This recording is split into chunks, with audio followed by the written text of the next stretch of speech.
everyone.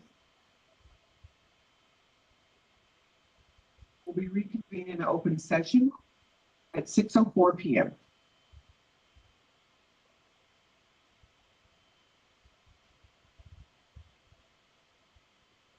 For any action taken in closed session pursuant of Government Code, Section 54957.1, open session report, out language. In closed session, the board approved by unanimous vote settlement agreement with a parent in which the district agreed to provide that parent an undisclosed amount in exchange for the parent's dismissal of a preceding lawsuit. And we will have roll call vote was unanimous. Starlson, yes. He, yes. Mann, yes. And Giles, yes. We will now have the Pledge of Allegiance by Mr. Michael Davis.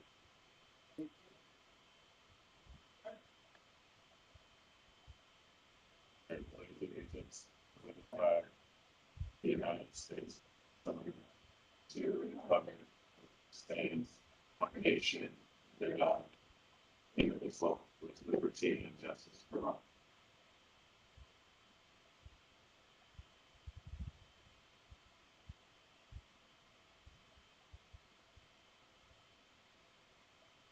Start out with recognition.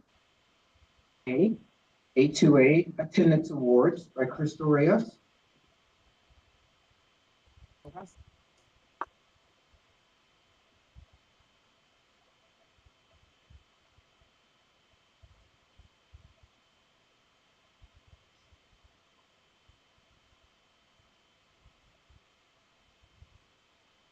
Good evening, everyone. We're super excited to recognize some outstanding attendance teams from our school sites. The Attention to Attendance program is honoring, they have paid for everything we're about to share tonight. Unfortunately, our consultant was not able to be here this evening.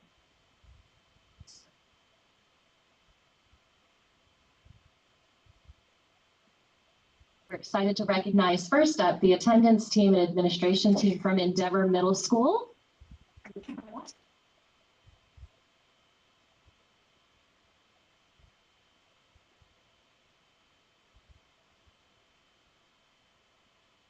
They're being honored with a great plaque recognizing their efforts and improvements in attendance. Mr. Johnson.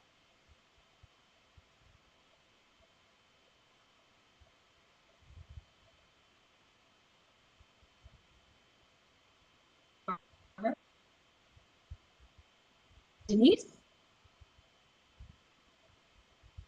Mariana. Angela. Melissa, school nurse. Pearl Castillo. Melissa Juarez, our LVN site. Okay. Suzette, our family ambassador.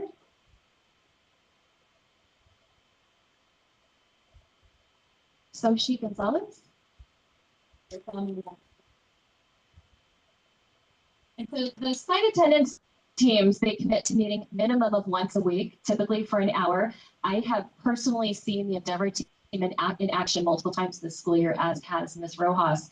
And through this process, they have truly demonstrated a lot of dedication and oftentimes an hour and a half to 2 hours at a time, determining next steps for students to support their families and to help get them to school and in school on time every day. So thank you, Endeavor Middle School.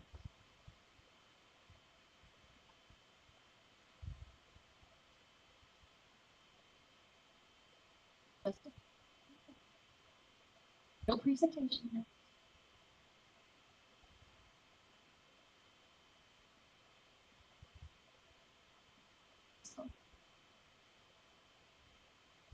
So the next school being recognized for outstanding achievement with attendance, work, and improvement is Nancy Corey.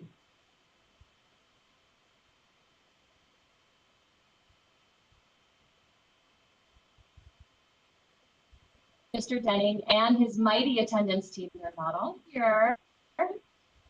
They have done oh, there you go. They've also done an outstanding job this school year with their attendance focus and improvements. Of course, Mr. Denning, thank you for your leadership. Charlene Armstrong, our assistant principal, Delilah Martinez, our school counselor, Anna Castillo, office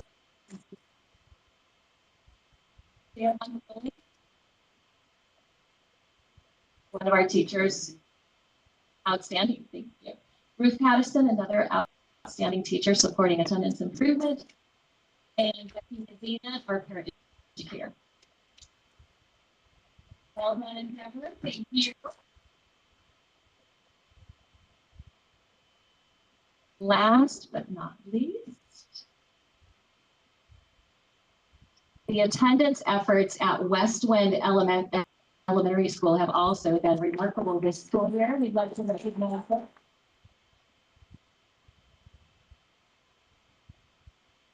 Mrs. White and Mrs. Albrecht are the dynamic duo of Westwind. I think when one starts to speak, the other finishes their sentences quite often, and especially when they're speaking about attendance and the focus of improvement, it's bar none. They have done an outstanding job this year. I have personally seen them in action, as well as Ms. Rojas, throughout the school year, and just commend you for your efforts. Thank you. Mrs. White, Mrs. Albrecht, Ms. Molina. Ms. Molina is our school counselor president. Ruth Luna, office assistant. Emily Rodriguez, Stephen Baldus, one of our teachers supporting the great. Daisy, thank you. Also supporting attendance improvement at Westwind, and Christy Hazard, our instructional coach. Who was it? Oh, she is.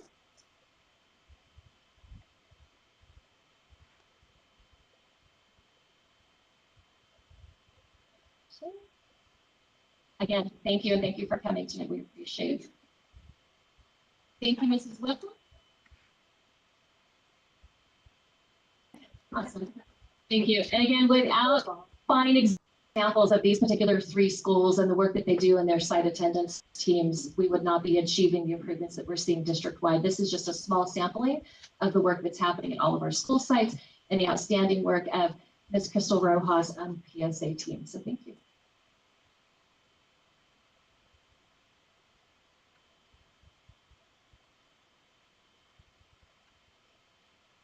Next, we'll do above and beyond award. Thank you. I have the opportunity to recognize and acknowledge this individual for an above and beyond award. We don't do above and beyond awards very often, but when a situation arises where somebody actually goes above and beyond, we'd like to give them a shout out and acknowledge and celebrate them. So this is a nomination. This individual was nominated for this award by Principal Rebecca McConnell at Sierra Elementary, and we're recognizing them tonight. And I'm just going to read what Ms. McConnell said to us. At Sierra Elementary School, we are exceedingly grateful for our amazing substitute paraeducator, Mr. David Hill. Mr. David demonstrates an outstanding ability to build and maintain positive relationships with the students he works with. He's one of our most hardworking and dedicated employees. But beyond Mr. David's everyday exceptionality, we want to specifically thank him for his quick action that resulted in likely saving a young girl's life. While working with the students at lunch, a student in another class began choking. Without hesitation, Mr. David jumped up, went to the student, and immediately performed the Heimlich maneuver. Our young student is safe and well thanks to Mr. David's quick actions. We are so grateful for Mr. David and all that he brings to Sierra, and we also in Lancaster School District are grateful for Mr. David. So if he can come on up.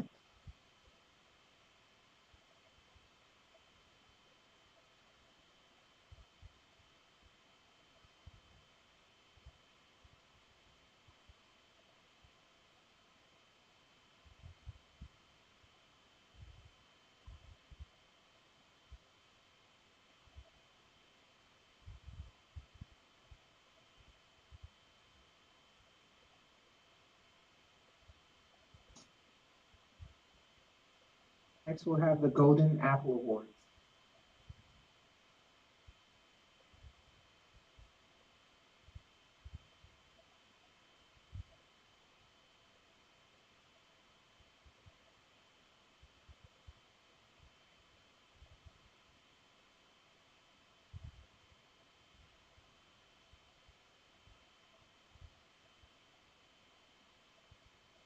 All right. So this is the Golden Apple Award. In the field of education, the apple symbolizes and acknowledges the impact of the importance of adults in the lives of students.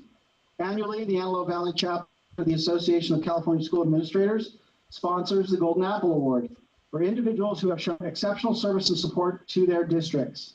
Lancaster School District is pleased to recognize these nominations for the Golden Apple recipients from several of our schools.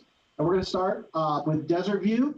If I could bring up Yasir and Elisa Nadine.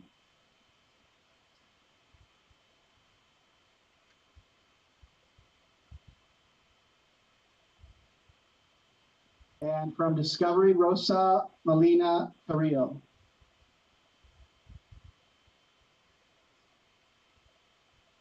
Administrators, you can come up too if you want to acknowledge them. From El Dorado, Jenny Mingler.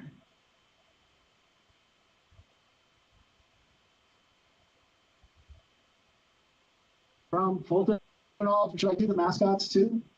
Fulton Albury, home of the Nighthawks, Nicholas and Adriana Hayes.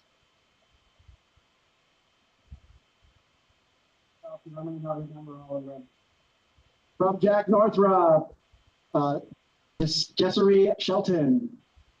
Jessery.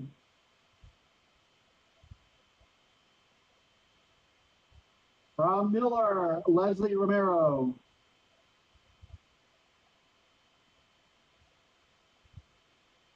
From Lincoln, Jocelyn Garcia Solorio.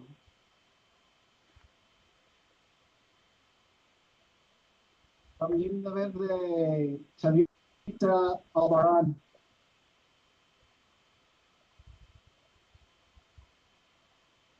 Province, Edgar Perez.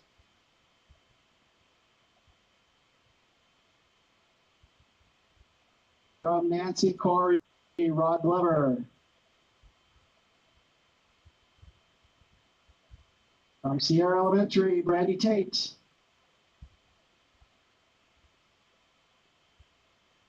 From Sunnydale, Debbie Konecki.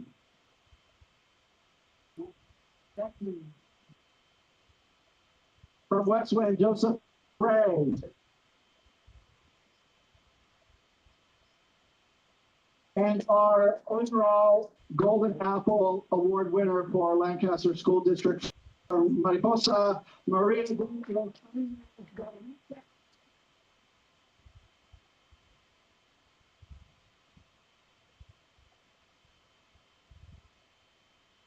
Congratulations to all our recipients. We appreciate all the hard work and dedication you have for Lancaster School District. Thank you so very much.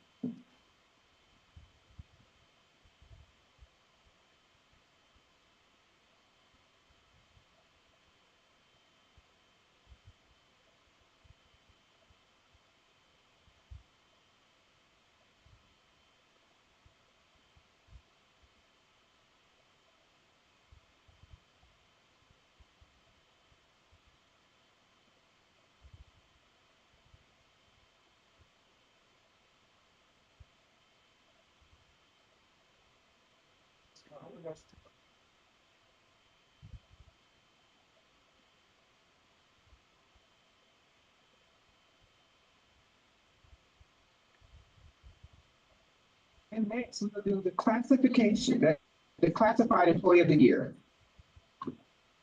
By Mr. Mike Davis.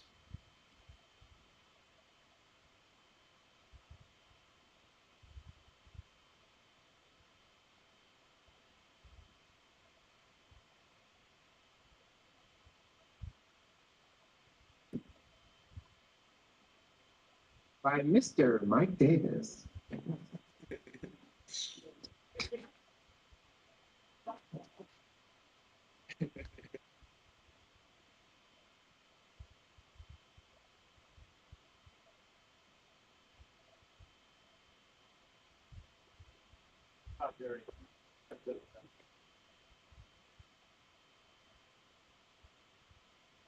All right, so as I think most people know in this room, there was a huge tragedy in our community. So we had to cancel the employee recognition. And tonight we're gonna still honor those people who were the district recipients, and for what it's worth, all the sites were given some cake, and they recognized the retirees and the site employees of the year. But it was important that we recognize those of you who are the district winners. So what I'd like to do is to call up the different department heads, and they're going to go through and announce their winners. So Charles Coleman first for classified of the year.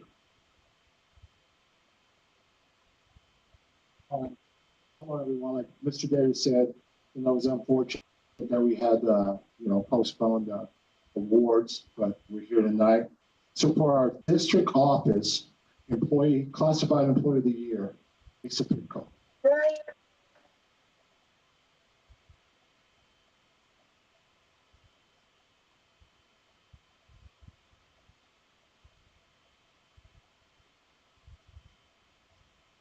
Mr. Young.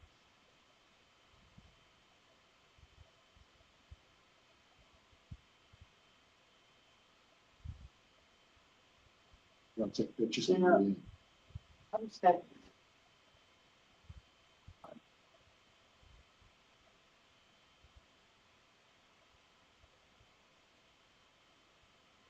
Okay. This next classified employee, we do interviews, and the administrators tell us what an outstanding job each classified employee at that site or that department does.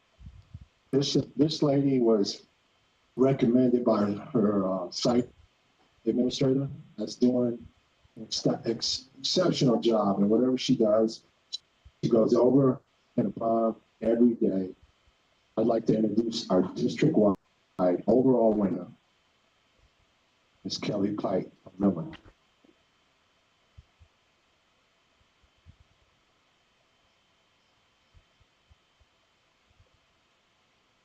She talked for a half hour about all the stuff that you did. I couldn't even remember everything she said. Kid you not. So congratulations.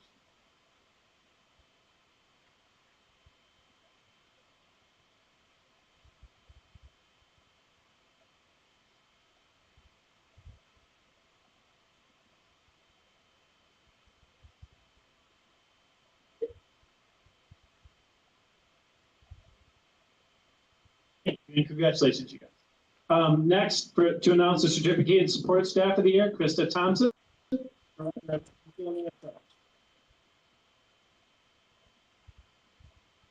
Great. Good evening. I have the honor of recognizing our certificated support staff of the year. These are the positions, these are the people who work in the positions that are certificated staff but don't have a classroom of their own. So they are doing immense work with our students and our staff, supporting them in nursing and psychology and counseling and coaching and speech language patterns, speech and language. And so we want to recognize the hard work, and we have district winners selected from their peers. And I will begin with our first one, that we have 5 total. Our first one is the school counselor, district support staff of the year, Amber West.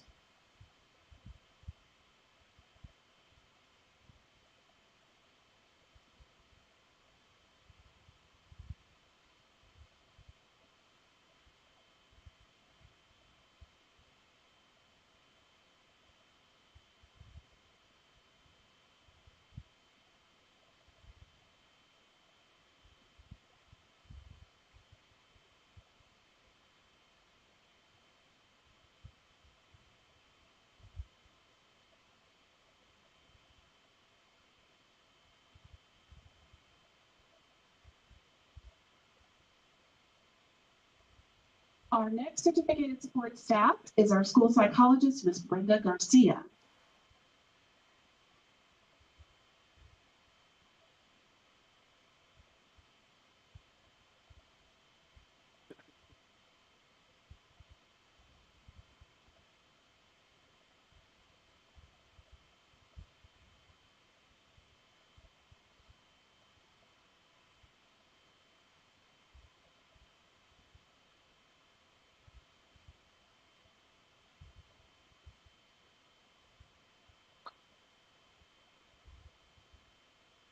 Our next recognition for certificated support staff is for the speech language pathologist, and I don't believe he's here, but if he is, please come forward, Mr. Patrick Larkin.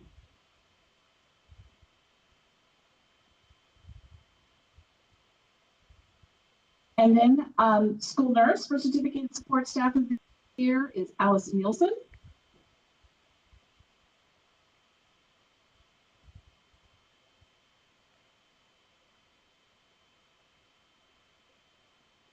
Yes, we're going to accept on behalf.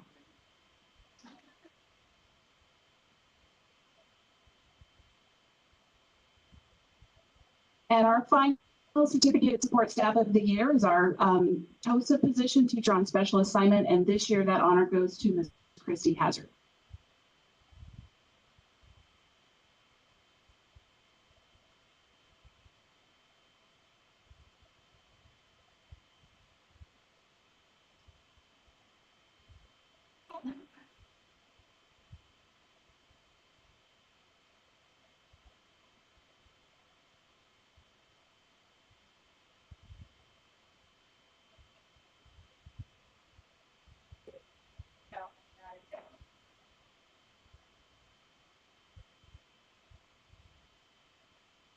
Thank you, Chris. All right, and next to I introduce the teacher of the year is Bart Hoffman.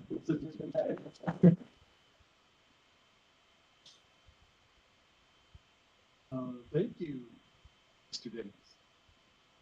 I have the honor of chairing the District Teacher of the Year Selection Committee each year. And as you know, we have outstanding teachers in Lancaster. And our committee is the arduous task of reviewing the applications and hearing from the site principals regarding each of the site teacher of the years and making our determination. We are always encouraged that one of our teachers are going to represent us at the state level. A year ago, we selected a teacher who not only was recognized at the county level, but made it to the second level of the state competition. So please join me in welcoming our current district teacher of the year, Kimberly Furman, who will help me introduce our new teacher of the year.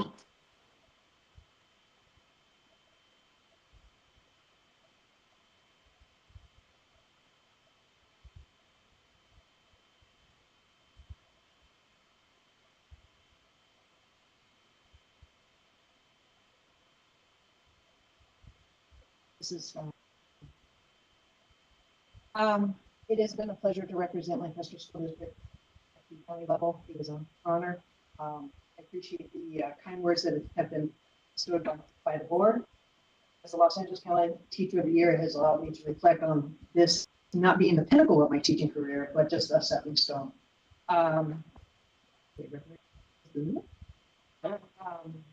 Last year, often read from my essay that teaching is not easy, it's hard. Teaching is emotional, teaching is fun, teaching is rewarding. I love my job as a teacher. I love my students. I'm an adaptive education teacher. Before that, I was a junior high PE teacher. I love that. I love my coworkers, all of them, mostly.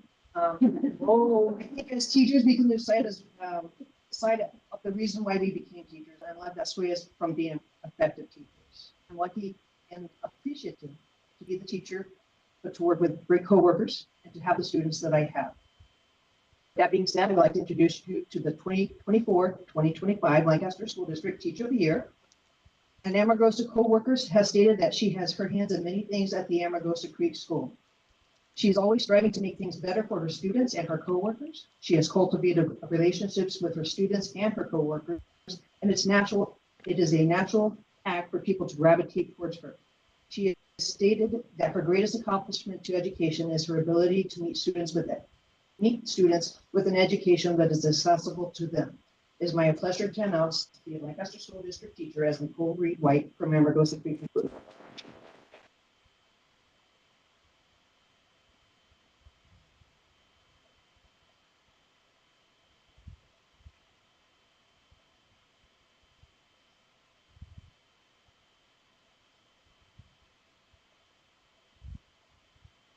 Thank you, Bart and Mrs. Furman. That was better than me. All right, so.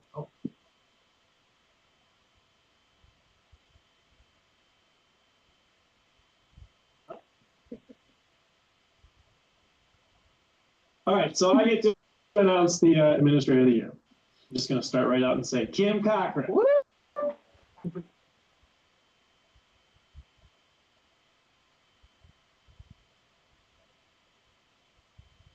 So this is what her colleague said. And what I did, I sent out a survey and say, hey, if you want to nominate the district, please give me a feedback. So I'll read other people's words, not mine. Then I'll share mine. Kim Cochran, her dedication to fostering a positive learning environment is evident in her proactive approach to resolving issues swiftly and effectively.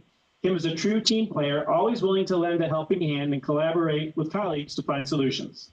Her ability to take initiative shines through in her preventive efforts to address concerns before they escalate, showcasing her commitment to the well-being of both students and staff. First one. Second one, Kim is available and a problem solver. She supports teachers and students in a timely manner and is able to put plans in place to make Lancaster School District a better place to work. She is supportive and incredible in any position she is in. She is committed and has the best interest of students and teachers in mind. And then me. I realized actually on the way to work, my speech was terrible. This is what Kim does every day. She gets in her car, she drives to work, and the second she hits that office, she starts going at Mach 40 to solve all the problems of the district, all with that smile on her face. So congratulations.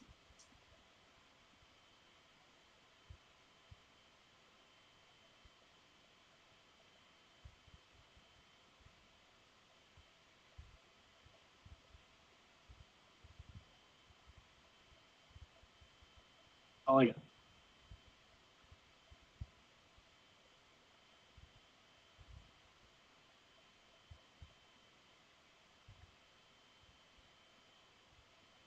Okay.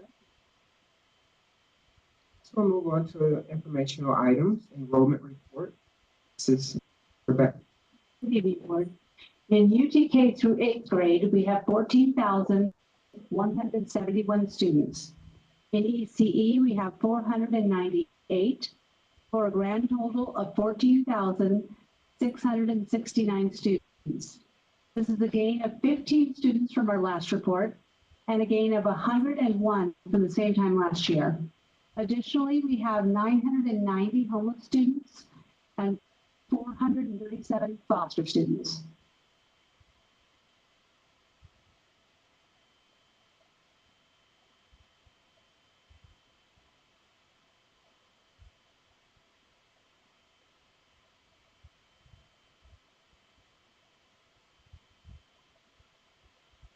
Go ahead, everyone. Next.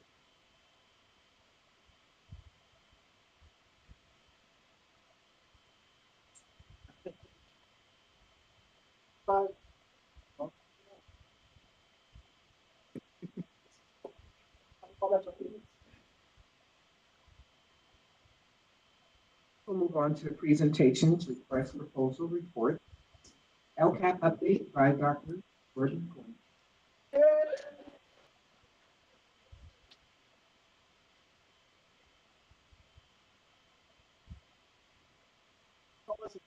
I never do. All right, first of all, I want to thank you very much for giving me the opportunity to get up here. Give you a real quick update and when I say real quick update, I actually mean a real quick update on the actual local accountability plan. At this point in the year, well, we've already given you all of the data and the numbers for the most part that you guys can digest. So we're not going to do that as much tonight. We're going to do a little bit of it, but not a whole lot of it. So again, my name is Dr. Jordan Goins, and I'm here for that particular piece. So,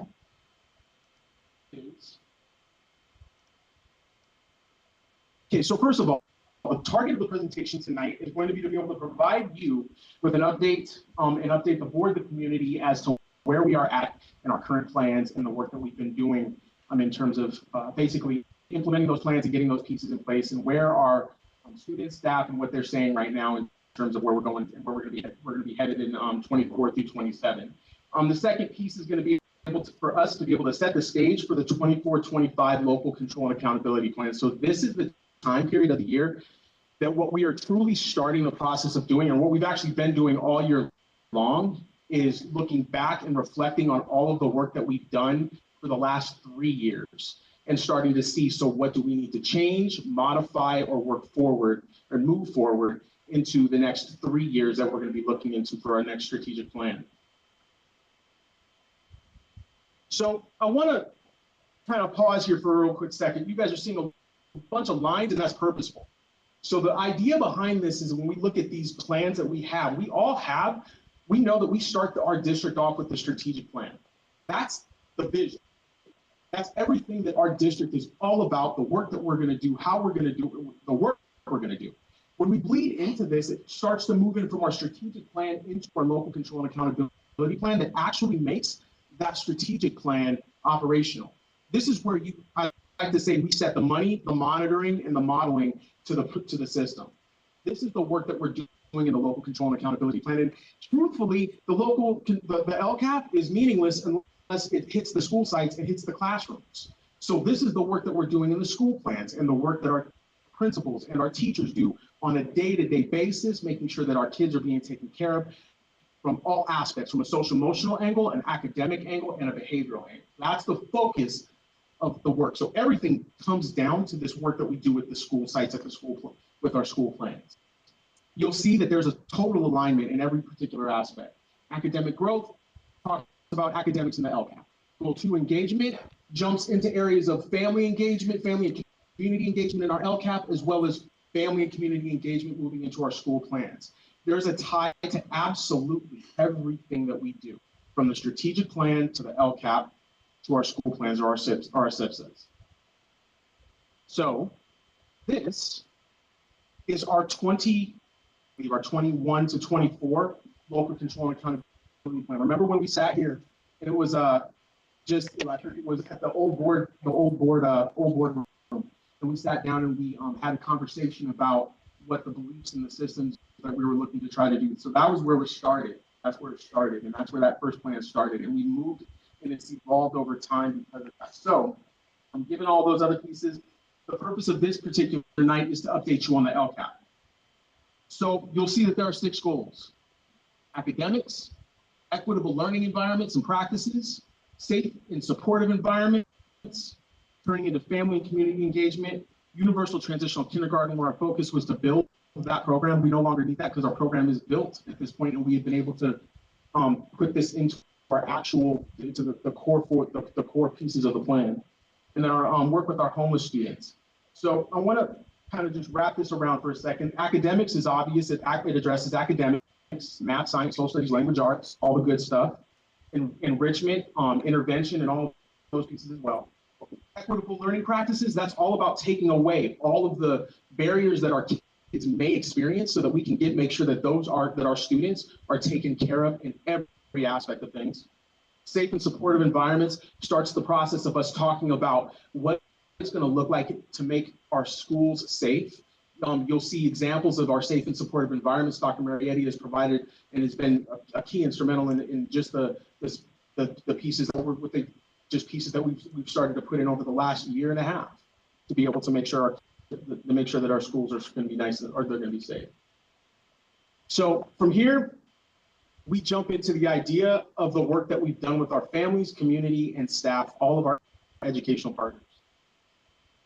I want you to take a look at all of the partners who have engaged or have been engaged in this process so far. The dates that we've engaged our families, the dates that we've engaged our staff, students, and then our last one, our special education local plan area. That's our CELPA. We are required to do this, but it's great work for us to be able to get the information and feedback from that partner to be able to identify what we can move forward and how we're servicing our students with disabilities. So educational partners were engaged in various activities in order to identify relevant information for our 23-24 LCAP and into our 24-25 LCAP. We engaged families extensively. This included our district English language advisory council, as well as our superintendent's advisory council. We engaged staff. We used survey data. We used our thought exchange platform to be able to provide for information, and a whole lot of standalone conversations with families, and a whole lot of having not telling people what we're doing, but having a conversation. What do you think? And what's next? What do you think is next? Those pieces. And I don't want to say finally, because this is probably the most important piece. We engaged the one partner that we have to engage the most, and that's our kids. We talked last week. I could tell you the best part of my year is being able to stand up and work with our ASB students. I had the opportunity to do that last week on Friday, to be able to have good conversations and get great feedback. And I'm going to give you a little bit of that feedback in just a second. So from our surveys, I said I wasn't going to give you many numbers, and I promise you not a whole lot. This is just gives you a little bit of an overview of where we're at. But this is our elementary school, and I want to talk a little bit about our elementary school experience here. So when elementary school students were asked, does your teacher ask you to keep trying when things get hard? We did have a lower response rate, about 60%. That number's not up here, but what I do want to show is that how many of our kids in the elementary schools believe that their teachers know that they have high expectations for them. That's huge. So the number one indicator of student success is an adult's high expectation, just one adult's high expectation. And we know that 84% of our students are engaged in that space. I'd like to see 100, but at this point we're at 84%. Now, I can't say one without the other. We still do have some issues, some things that we need to focus on in terms of building respectful classrooms and making sure that those pieces are in place. That's a low number. We also have some work to do in terms of our students feeling welcome in their schools. But when we talk to the kids about this particular piece, what they're saying to us is not that they don't feel welcome by the adults in the system, but sometimes those disrespectful attitudes, some of the disrespectful pieces that they feel in the classroom from other students, that is what is putting them in a negative space. That's what came from the focus group work that we did with kids after we got these surveys. Our families are feeling relatively confident for the most part. They have positive relationships with their schools for the most part, about 83%. But the issue that we run into here is this feeling of empowerment that we need to build on, which is going to show you a little bit about when we start getting into the actual plan for next year. The next time we meet, you'll start to see that we do need to do some work in empowering our leaders to be able to empower our family. So all of these pieces in terms of our staff as well, again, 65% believe schools foster culture of shared vision, respect, and effective communication, which basically means that we need to do better. That's one area that our sites we need to do better. We need to do better in being able to engage our staff and be able to make those particular pieces as well. Make sure that they feel that they have a voice in their schools. This has moved us into this idea of what we are seeing from the data. Academics, right now we're about the same as we were last year in terms of our iReady scores at the time when we looked at this data. Same thing with math. There are schools that are doing amazing things though. I could tell you, I pulled data for a couple of our sites that are implementing early literacy, and at the third grade, that K-3 level, you see the green with the stripes, the green, the yellow, and then the red. I'm sure you've seen these pieces. There's school sites that we have never seen with like less than 12% red in that K-3 area. So we're starting to see the effects of that work over time. Suspension rates at the elementary level is also around 6%, which is about where it was last year. We were about 6.4% last year. So I want to take a second and highlight some of our elementary kids, because this is all elementary right here. Our elementary schools are special places that set our students up. When we look at the data, that's amplified by the fact that our students feel and see that their teachers have high expectations of them and that they care, and that they feel supported by their teachers. Our families have positive relationships with our schools, and staff reported feeling respected and cared for by site administration, as well as that they have the ability to influence the school as a whole system. With all good things, there are definitely areas for improvement in this particular space. We do observe that although we have significant programs, we have music, we have arts, Prop 28 and AB 181, 185 are supporting us in those spaces. We have dance teams, have stomp teams on our campuses. You see Sunnydale on that Sunnydale come up here and they can cheer for this whole thing all day long, right? Some of the best stuff that you're going to see. We have robotics, we have STEM, we have computer, we have coding on our campuses. We have great things coming in our campus. We have early college prep at some of our elementary schools as well. We still have not seen all the academic gains, though, that we want to see yet, but they're coming. Although at this point in the year, we have improved in chronic absenteeism, and our suspension data as well has gotten better.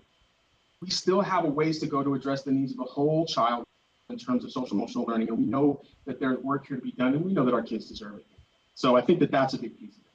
That's the elementary school experience. We got one more set of experiences I want to talk to you guys about. This is our middle school experience. So this is an area that I do, this information for our middle schools shows that not all of our students in middle school feel absolutely engaged. Just gonna throw it out there. 39% of our students who are reporting that they are engaged in their school, there's work to be done there. 35% that feel that they're supported by their teachers, there's work to be done there. There's also, I was a middle school teacher, so, reformed middle school teacher, US history, it's work.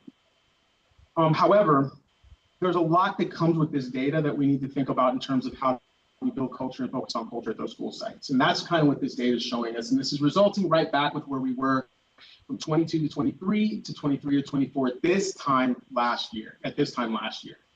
So this is not currently where we're at. And then on top of that, our suspension rate at the middle schools is about 15%. That's high. And that's when we average it out, we do need to bring that down. Or work with it, not bring it down. We need to do it authentic in such a way that we're focusing with our kids. But I want to show you some faces again. These are our middle school kids, our middle school students. Let's say our big babies, right? Say that I got middle school kids. I don't want to mess with them. I'm gonna get in trouble for that one. The numbers shown above tell a story, but it doesn't tell the whole story of the hard work that is being put in on a daily basis by our students, staff, families, throughout our academic system. What the data will tell you is that our students are in need of more support in terms of English language arts and math and some social emotional learning and some behavioral work. They are showing up, and in middle schools, they are getting in some trouble. Sometimes we know that 15% is, again, that's a high average in terms of suspension. That is reflective of the system that we have in place, and we do need to work with this. Remember where we've been, though. Know where we are going to be, and we need to understand where we're at, and we need to know what the next steps are going to end up being. And that's what the LCAP is going to bring us in the next iteration. In our district, we have students in middle grades who have more opportunities than they have ever had. We have music programs, and I'm going to call them out. Mr. Lewis, Mr. Adriano, Ms. Tondro, our music program teachers. At our elementary sites, we have Kelly Stock. There's some great teachers doing great work. The names are amazing people. They do great, absolutely amazing work. Mr. John Asti over at Endeavor. I knew if I didn't say that, I was going to get in trouble for that. So thank you. So make sure I said that. Okay, Joe. Like with those music programs, we have all of those great things happening. We also have career and college ready programs. We have adult programs at 3 of the 4 middle schools, or 3 of the 5 middle schools. And they provide our students with the incentives to move on and see more things and have access to college and be able to see those pieces. They have access to sports in our middle schools. We've got kids we have historically had kids that have gone on to professional sports and being professional athletics. We have STEM, we have robotics, we have everything in between. We have music, we have arts, we have more arts teachers moving into the next system in the next year, which is going to create more engagement and allow for more social emotional learning and allow for more access for our students at the highest need to see some of the greatest things. We focus on students with all aspects and from all walks of life, and we do it with a clear focus on maintaining and supporting the whole child. That said, I do want to point out one piece of information that I did get from one of these kids, or this group of these kids last week. I asked the question, if you had a magic wand, what would you do to your school? The question he said was, I would want my friends to have more respect for their teachers. This is a kid saying this. I would like more activities. I would really like less fights. I would like my friends to respect their teachers. I would like some support from others, and I would like to express. I thought that was funny. That's why I wanted to bring that to you. But all said, we know there's work to be done here with our middle school.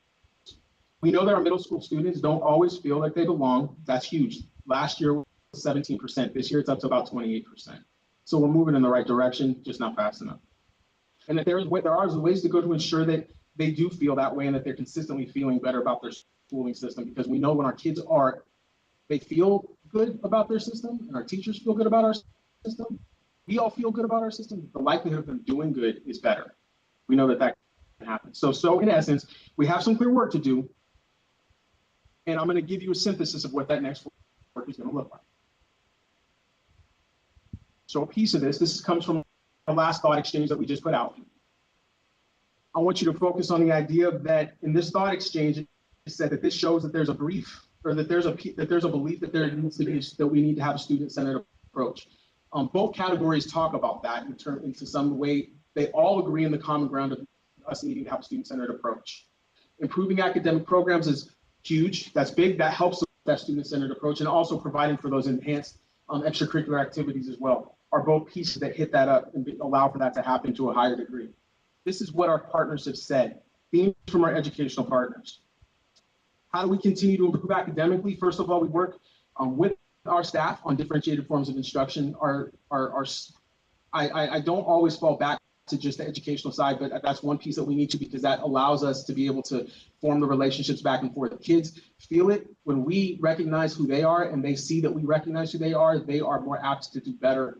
And when we differentiate the instruction for that purpose, they usually do that. And provide resources that allow for increased parent involvement. Our parents want to be involved. Guess what? Our parents want to be involved with our kids. That's a big deal for them. Support teachers with data analysis. The teacher said that.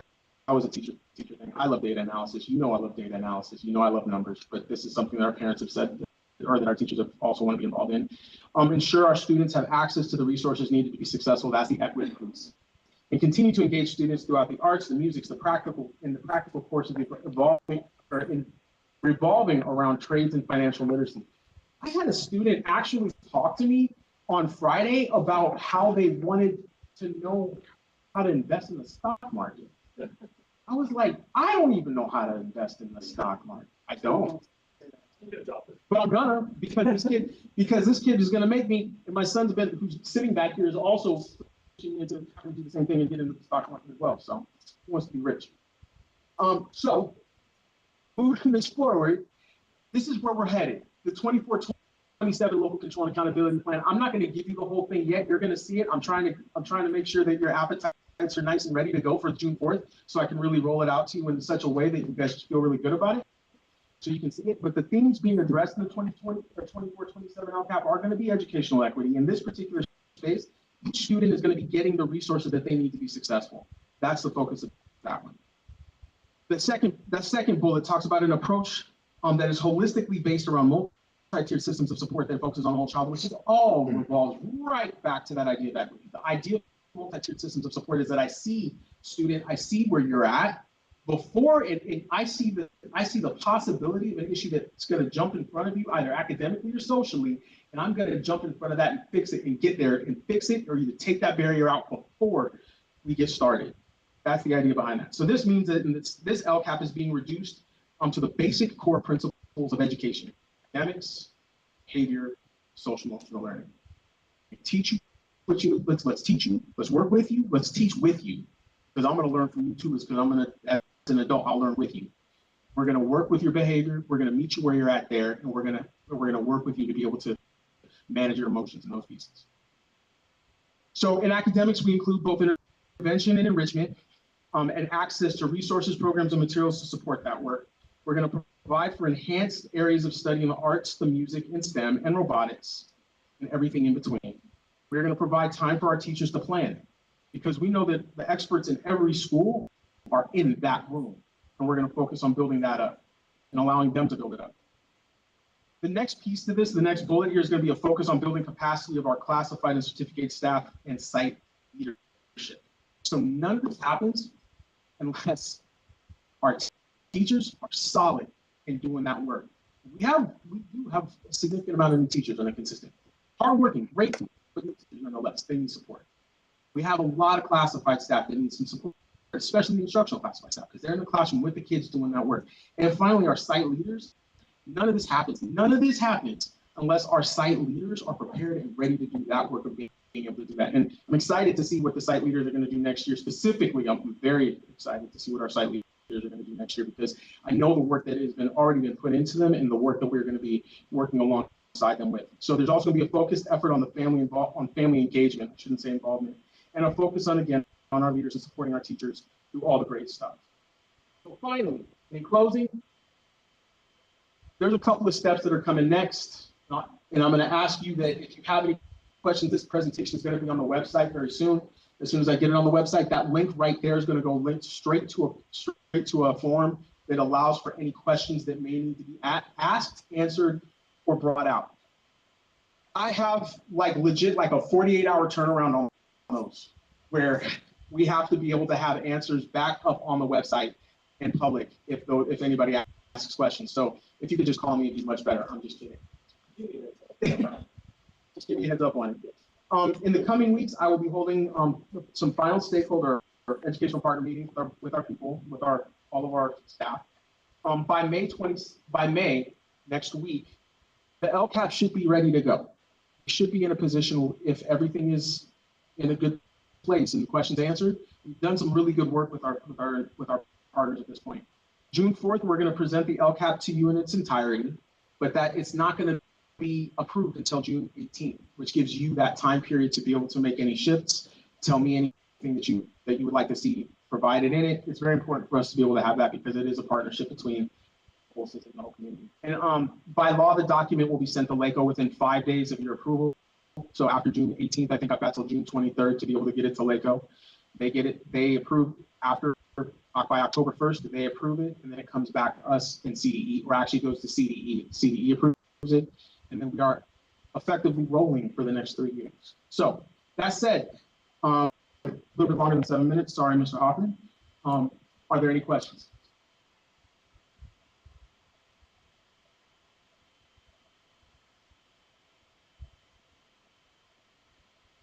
There was also somebody who said something about their outfit, and they just want somebody about their shoes on one of the LCAP questions last week. So just wanted to bring that to your attention. That was, so we haven't shared with our people. I just want to acknowledge the hard work that Dr. Goins does on the LCAP. The LCAP is, over the course of the last 10 years, has become a job in and of itself. It's very detailed. You have to have a critical eye for data and attention to detail. You also have to be visionary. You have to be able to be collaborative, work with all the various stakeholders. Well, we don't say stakeholders, community partners, members, and our sites, our leadership. And so I want to just acknowledge and commend Dr. Goins for all the work he does. It's not the most glamorous work we have in the district, but it's so necessary and so important to achieving our strategic plan vision. So thank you, Dr. Goins.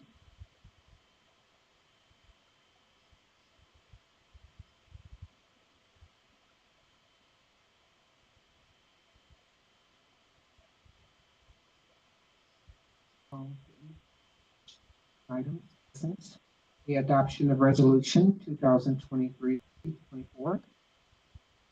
7 temporary interfund cash flow. Second. By Mr. Guy. All in favor? Any opposed? Passes 4-0. Adoption of resolution 2023-24, 28 temporary transfers from the school pools fund maintained by Los Angeles County Treasurer. Get a motion? This man. Second. Second by Mr. Teepee. All in favor? Sorry, Mr. Giles. Correction. All in favor? Aye. Motion passes 4-0. Approval of change order number 1 with Circulating Air Incorporated for Mariposa Elementary School HVAC replacements project. Second by Mrs. Mann. Aye. Motion passes 4-0. Individual action items, human resources, approval of principal. That'll be Allison Harmon.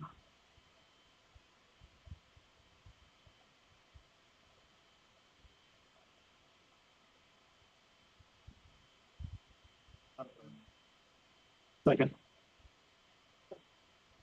I'm not doing that again. Motion by Mr. TP. Second, Mr. Giles. I can go. Okay. Sir? All right. So Allison's completed her 25th year in the Lancaster School District. She taught at Jack Northrop and Sunnydale in both general education and resource mild moderate STC classrooms. Allison has always been a part of site leadership teams, held multiple chair positions, and is the go-to administrative intern for years, has been. She was the site instructional coach at Sunnydale and was the district instructional coach for multi-tiered systems of support. During that time, Allison completed her Master's of Education and Curriculum and Instruction through CSU Bakersfield and received her administrative credential. As an assistant principal for Desert View, She's been able to continue implementation of the work she started as a district coach on a much deeper level to ensure more inclusive practices and settings for all students, as well as support the Desert View school community. And so she's back there with some people. Allison, you want to introduce us?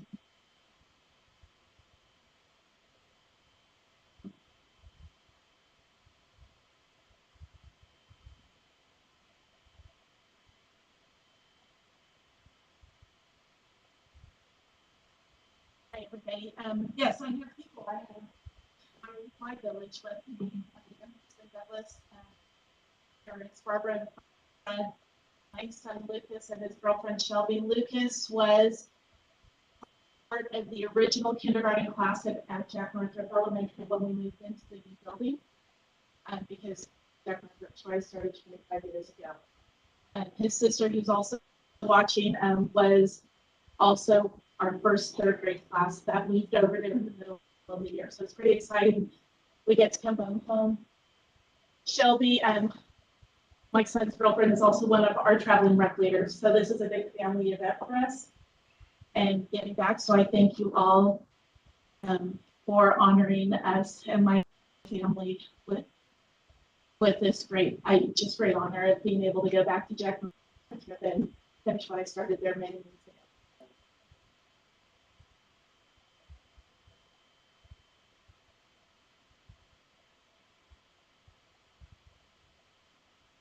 All in favor?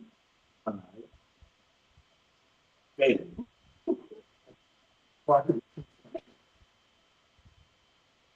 Motion passes 4-0. Another principal. Yes, we do. Tara Goings at Miller Elementary School. All right. Motion by Mr. TP. Second.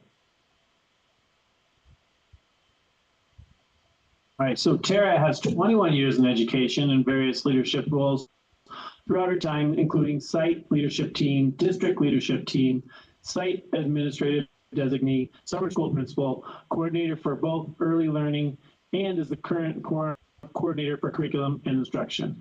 She has also stepped up and supported Nancy Corey as an assistant principal this year.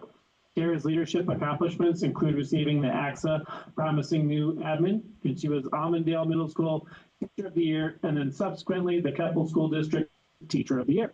In addition to her leadership accolades, Tara is a LACO Trainer of Trainers, has presented on early literacy, and is an expert on multi-tiered systems of support. She has coordinated and led district literacy events for the past 3 years, as well as the MTSS Paraeducator Program. Lastly, Tara is working on her doctorate in educational leadership from Liberty University.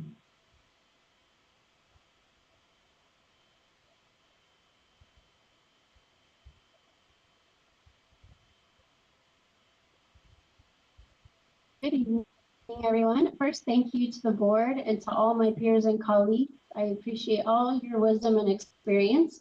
I do have to give a shout out to another birthday. My son's 15. And thank you to my kiddos. They support me and help me at home. And thank you to my husband, Dr. Goins. And I can't wait. I'm so excited to be a big kiddo. Thank you. All in favor? Aye. Aye. Motion passes 4-0. Welcome.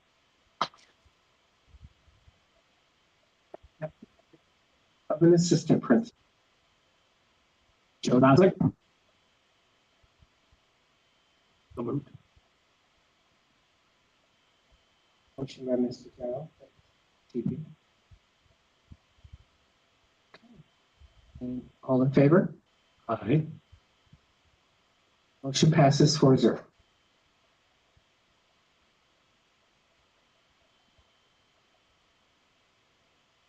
Addressing the board. Individuals who wish to address the board may complete a speaker card and present it, and any supporting documents to the superintendent's assistant or other district official prior to the start of the meeting. Personal information such as a student and, personal information such as a student, parent, guardian's name, address, phone number, date of birth, email address, or other directory information defined in Education Code 49061 may be excluded from the minutes of the meeting by submitting a written request to the superintendent. The board president shall recognize individuals who wish to speak. Individuals wishing to present testimony to the board concerning specific items on the agenda may do so once the item has been moved, seconded, and is on the floor for discussion. Time limits of 3 minutes per person and 20 minutes per item shall be allowed. Board bylaws 9322. Board members may ask questions for clarification purposes. However, no action may be taken and no discussion may take place on an item not posted on the agenda. Brown Act. Comments from PTA? CSEA? Cal? Welcome. Good evening, everyone. So I just want to say how nice it is to come out today and celebrate all of our employees, our teachers, our support staff, our administrators, everyone. Typically, I don't get involved with a lot of celebrations. It's more other things. And so it's nice to do that. I also want to give a special congratulations to Nicole White, who I don't know if you all know, was one of my students 28 years ago when I first started teaching at Palmdale High School. And so I'm always proud of you. I'll never forget the first day that I was going into a class, my classroom, and I looked over and I was like, she looks really familiar to me. And here she is, you know, how many years later that was. But anyway, I'm just very honored and proud and so happy for you to have gotten this award as District Teacher of the Year. So very happy for you. I also want to give a big shout out to all of our teachers who we're all exhausted. A lot of our voices sound like this, and but we made it. We're almost done with the year. So, as much as we see the negative things and we hear about them, we also have the majority of our students are amazing kids. And so I want to just kind of say that also, because I think that gets lost sometimes when we're dealing with the issues that present themselves in a way where we have to deal with them immediately. So we do have a lot of kids who are just, they're fabulous and they deserve, you know, all of our attention. And I think getting the phones out of our classrooms and off of our campuses is going to make an enormous difference. I'm very happy to hear, so many parents are really thankful as well to know that their students aren't going to be recorded or photographed and posted online. And so I think they appreciate that. Also, if you don't know, I teach 8th grade, and a lot of my students are happy to hear that they're not going to have to deal with phones on campus either. So we appreciate that immensely. I also want to say I'm very excited to have Dr. Lopez coming back home to Endeavor. I know the staff at Endeavor is really looking forward to a new year and a new start, and very, very happy that Mr. Lopez will be back with us. As long as he keeps his NFL views in check, we're going to have a great year. So, anyway, I hope everybody is doing well and you all have an amazing.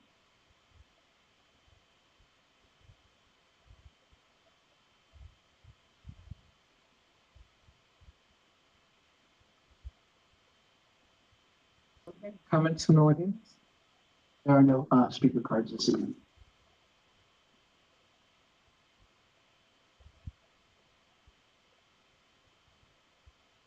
Consent agenda items, superintendent, items 15A through 15H. Have a motion by Mr. T. Second. Sweeney.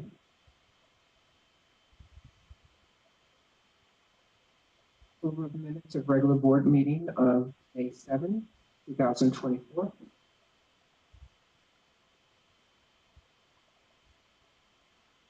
consent.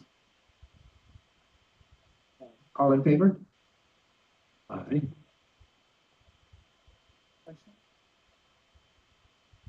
Motion passes 4-0. Consent agenda items, business items 16A to 16T. Motion? Motion by Mrs. Mann. Second by Mr. Giles. All in favor? Aye. Question? Motion passes 4-0. Consent agenda items, educational services, items 17A through 17M.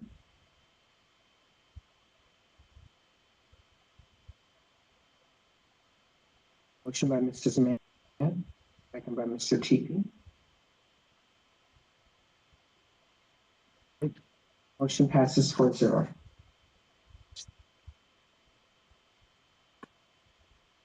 Consent agenda items, human resources services, 18A through 18L. Motion by Mr. Giles, second by Mr. Teepee. Question? All in favor? Aye. Motion passes 4-0. Consent agenda items, innovation and technology services, item 19A. Approval of renewal agreement with Level Data State Data Validation Services. Motion by Mr. Teepee, second by Mr. Giles. All in favor? Aye. Motion passes 4-0. Legislative policy discussions. Most of these are second readings.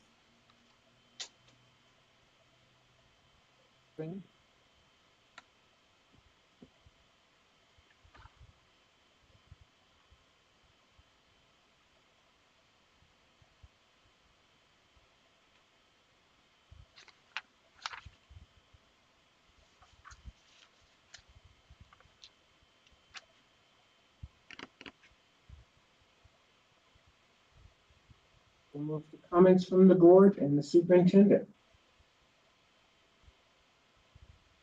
Good, thank you. Fantastic board meeting. Great to recognize outstanding individuals and certificated, classified, and administrators.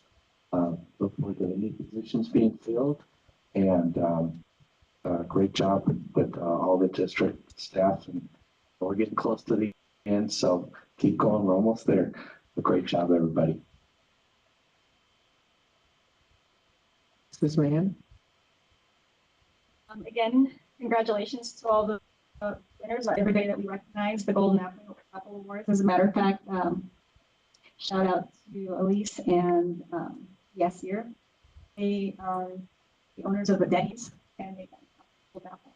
Oh, I was like, oh my gosh, they're here. So that was exciting. First teacher here, administrative here, always doing such a good job. So much. Thank you for the presentation, Dr. Owings is here. It's great. Other than that, I have nothing other than have a great Memorial Day weekend, safe and happy.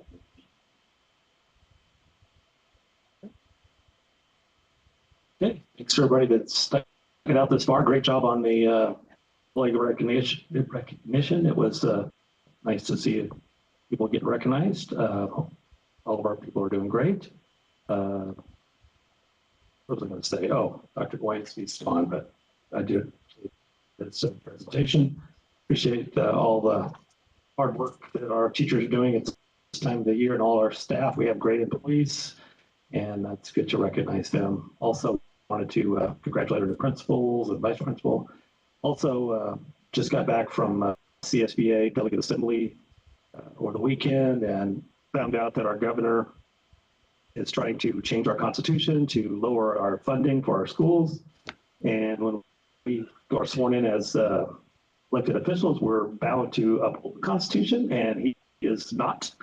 So this little maneuver he's doing is going to hurt schools, and I think you guys everybody that's here needs to make sure you talk to anybody that has a ear to listen and can make a difference, because it's going to affect next year or so pretty bad for us. So we need to make sure we talk to our assemblymen, senators, whoever you can, anybody that's the position of power, because it's going to be a fight, and I'm willing to fight it because that's what I was sworn to do.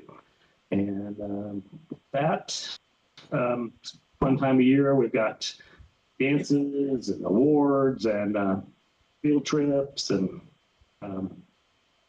yeah, promotions, all that stuff, fun stuff. So good time, fun time to be a board member. Thanks. Well, I also want to acknowledge all of the individuals who recognized this evening. These individuals represent all of the great work that's going on. So when we talk about a teacher of the year, we talk about classified of the year, they represent those people they work side by side with every day, because we want to acknowledge not only these individuals, but all the individuals that work throughout the district for the good of children. I do want to acknowledge Kim Cochran. I don't think, and Mike was right, I don't think there's a harder working administrator in the district. She is, from the minute she wakes up to the minute, even when I text her at 10 o'clock at night and it says, you know, this texting is on silent, I still get a response from her. It's just one of those jobs where you just don't sleep because, you know, what's going on around us doesn't quit. So outstanding job working with our administrators. She just does a wonderful job. So I just acknowledge and appreciate you along with everybody else. Thank you.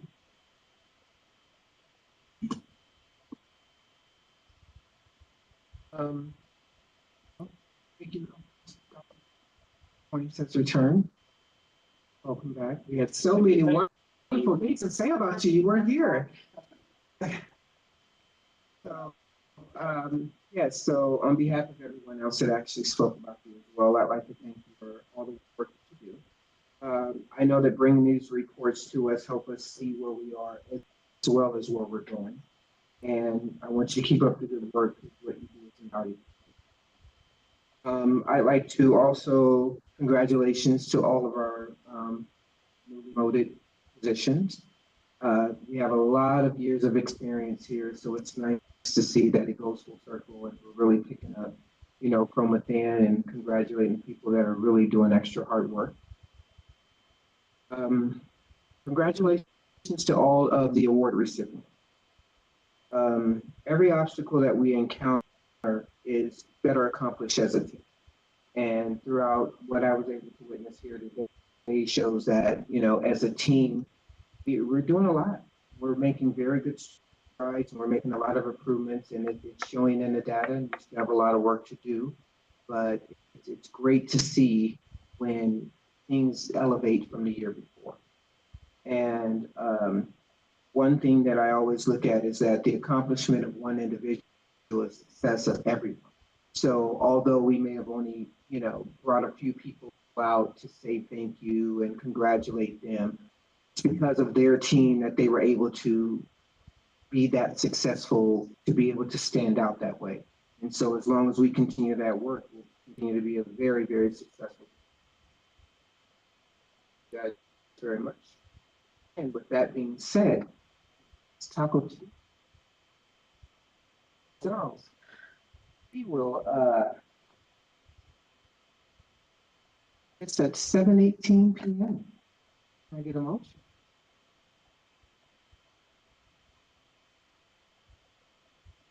Okay. All right. Any nays out there? All right, all in favor? All right. Motion passes 4-0.